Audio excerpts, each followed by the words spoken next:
세계적인 부흥사이며 전도자였던 드와이트 무디는 1837년 미국 매사추세츠주 이스트 노스필드에서 벽돌공의 7자녀 중 6째로 태어났습니다. 아버지가 파산한 채 사망한 후 어려운 형편에서 자랐지만 청교도 혈통을 이어받은 어머니는 하나님의 일보다 세상 일을 우선해서는 안 된다고 가르쳤습니다.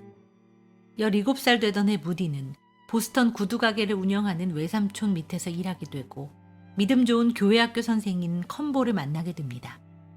진정으로 십자가에서 죽고 부활하신 그리스도를 마음속으로 영접한 적이 있는가라는 물음에 소년 무디는 성령의 불길을 체험하고 가슴이 너무 뜨거워 밖으로 뛰쳐나가 하나님 그만이요 라고 외쳤습니다.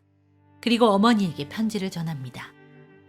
1837년은 제가 세상에 태어난 해이지만 18해가 지난 오늘은 성령으로 새롭게 태어난 2번째 생일입니다. 기뻐해 주세요. 무디는 보스턴을 떠나 시카고로 이주해 재화점에 취직했고 바르고 긍정적인 생활 방식과 투철한 직업의식으로 성공을 불러옵니다. 하지만 빈민가 어린이 사역에 점차 온 심혈을 기울이기 시작합니다. 처음 말씀을 전하거나 가르치기에 학력이 부족하다고 느꼈지만 불신 영혼들을 구원하려는 무디의 열망은 뜨거웠습니다. 16명에 불과하던 주일학교는 몇 년 만에 1000여 명이 모일 만큼 엄청난 성장을 이루게 됩니다. 1861년 미국 남북전쟁이 일어나자 무디는 격전 지역 등에서 평신도 군목으로 봉사합니다. 안수를 받지 않은 평범한 전도자였지만 영향력은 시간이 흐를수록 커졌고 교파를 초월한 무디의 성경학교에는 수천 명의 학생들이 몰려듭니다. 링컨 대통령이 방문하기도 했습니다. 주일학교와 YMCA를 통해 도시 전체에 영향을 주는 강력한 사역을 감당하던 무디는 일리노이 스트리트 교회를 1864년 건축해 봉헌했습니다. 시카고에서 가장 부흥했고 주일 아침 예배에서 설교를, 오후 주일학교 예배에서 인도를, 또 저녁에는 성경 연구 모임까지 이끌었던 무디에게 문법이 안 되는 문장을 구사하며 무식하다는 비난이입니다. 그렇지만 무디는 문제는 온전히 전적으로 하나님께 헌신을 하느냐 하지 못하느냐에 달려있다. 그런 사람이 되기 위해 최선을 다하겠다고 다짐하며 사역을 이어나갑니다. 하나님은 철저하게 헌신된 무디를 사용해 북미뿐 아니라 영국과 스코틀랜드 전역을 돌며 영적 부흥을 일으키셨습니다.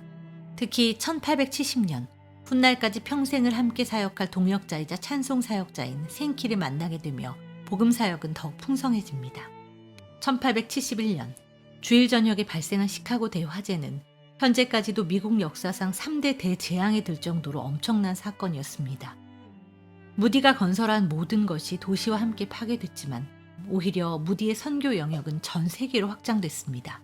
1873년부터 시작된 영국 집회는 시간이 갈수록 인산인해를 이뤘고 뉴욕 트리뷴 신문은 순수한 영적 동기에 의한 두 사람의 신실성을 높이 평가하기도 했습니다.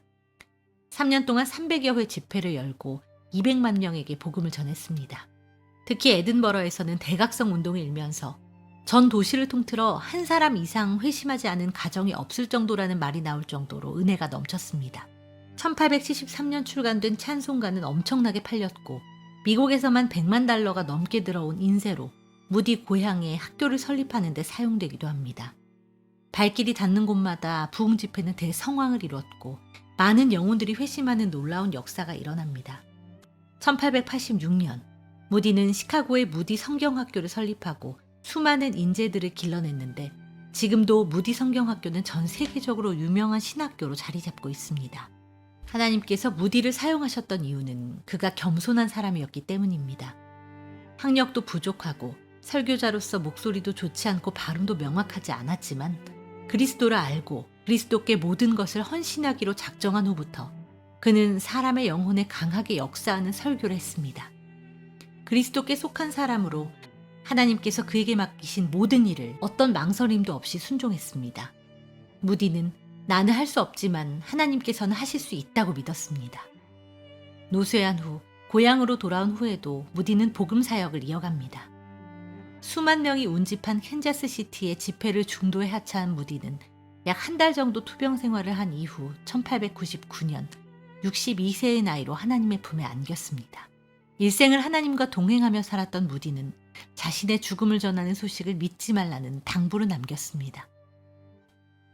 여러분은 어느 날 무디가 죽었다는 것을 신문에서 보게 될 것입니다. 그러나 그 말을 하나도 믿지 마십시오. 그 순간 나는 지금보다 더욱더 생생한 모습으로 살아있을 것이기 때문입니다. 그의 비석에는 이렇게 쓰여 있습니다. 하나님의 뜻을 행한 사람은 영원히 거하느니라. 아멘.